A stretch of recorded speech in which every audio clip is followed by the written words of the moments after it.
बुद्धं शरणं गच्छामि धम्मं शरणं गच्छामि।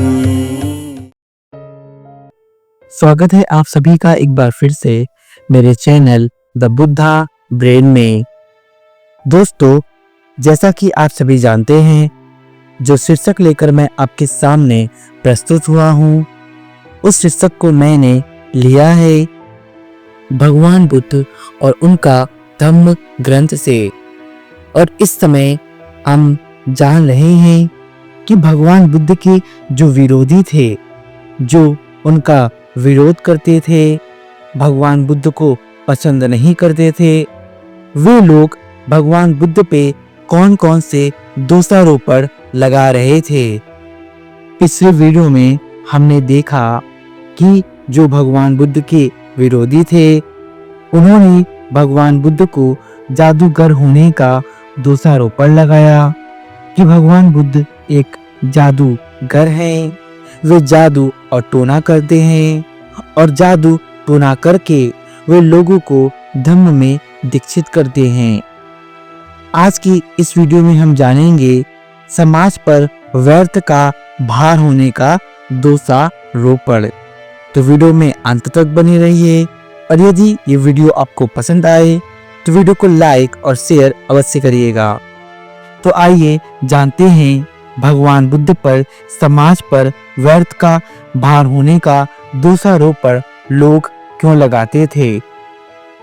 भगवान बुद्ध पर यह भी आरोप लगाया गया था कि वह समाज पर भार स्वरूप हैं और काम करके अपनी जीविका नहीं कमाते। आरोप और उसका उत्तर यहाँ दिया गया है।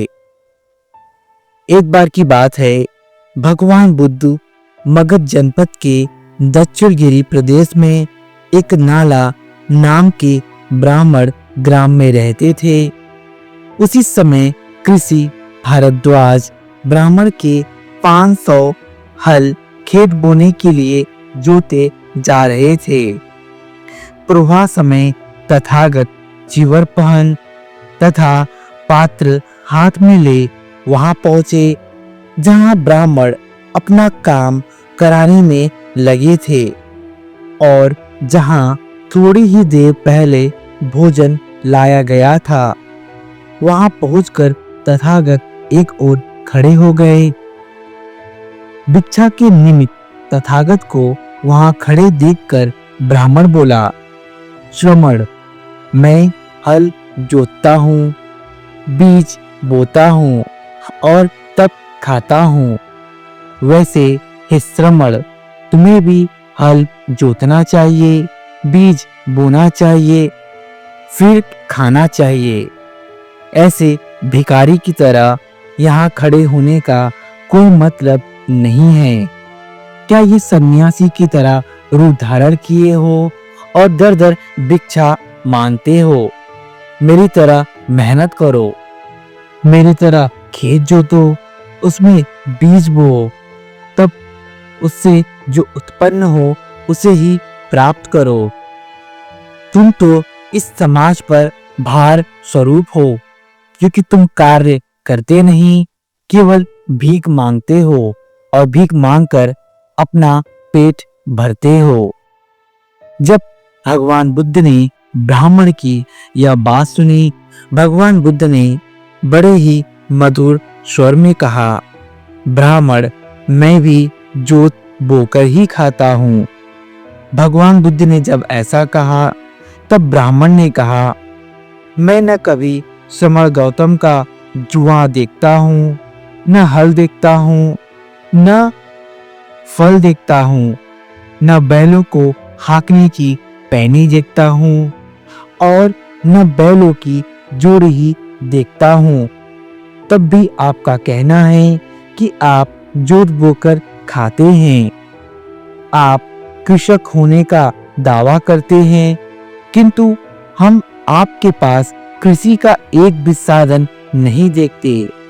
हमें अपनी कृषि के संबंध में समझाएं कि आप कैसी कृषि करते हैं। हम उसके बारे में सुनना चाहते हैं। जाहिर सी बात है, भगवान बुद्ध ने ये तो कह दिया कि जैसे आप जोत बोकर खाते हैं, वैसे ही मैं भी जोत बोकर खाता हूँ। ब्राह्मण को ये बात बड़ा आश्चर्यचकित लगी। उसने कहा कि न मैं आपका खेत देखता हूँ, न बैल देखता हूँ, न आपको जोतते हुए और बीज बोते हुए देखता हूँ, और न ही आपके फसल और फल देखता हूँ। फिर भी आप कहते हैं कि आप जोत और बोकर खाते हैं। तो कृपया मुझे समझाइए कि ये कैसा खेत है, कैसी कृषि आप करते हैं, और क्या आप बोते हैं जो खाते हैं। भगवान बुद्ध ने कहा, ब्राह्मण, मेरे पास श्रद्धा का बीज है, तपस्या रूपी वर्षा है, प्रज्ञा रूपी जोत है, और पाप भीरुता का दंड है। विचार रूपी रस्सी है, स्मृति यानी कि चित्त की जागरूकता रूपी हल्की फाल और टेनी है। वचन और कर्म में संयत रहना तथा भोजन की उचित मात्रा का ज्ञान है। मैं अपनी खेती को बेकार घास से मुक्त रखता हूँ और आनंद की फसल काट लेने तक प्रयत्नशील रहता हूँ। अप्रमाद मेरा बैल है, जो बाधाएं देखकर भी पीछे मुंह नहीं मुड़ता। वह मुझे सीधा शांति धाम तक ले जाता है, उस शांति स्रोत तक जहां दुख का लवलेश नहीं है। इस प्रकार मैं अमृत की खेती करता हूँ। जो कोई मेरी तरह खेती करता है, उसके दुखों का अंत हो जाता है। ऐसा कहने पर उस ब्राह्मण ने खीर भरी कांसे की थाली भगवान बुद्ध को समर्पित करनी चाहिए। बोला, समण गौतम, इसे ग्रहण करे। निसंदेह आप भी कृषक ही हैं, क्योंकि आप अमृत की खेती करते हैं। तथागत का उत्तर था, गाथा यानी कि उपदेश कहने से जो प्राय है, वो मेरे लिए अखाद्य है। बुद्धिमान इसका समर्थन नहीं करते।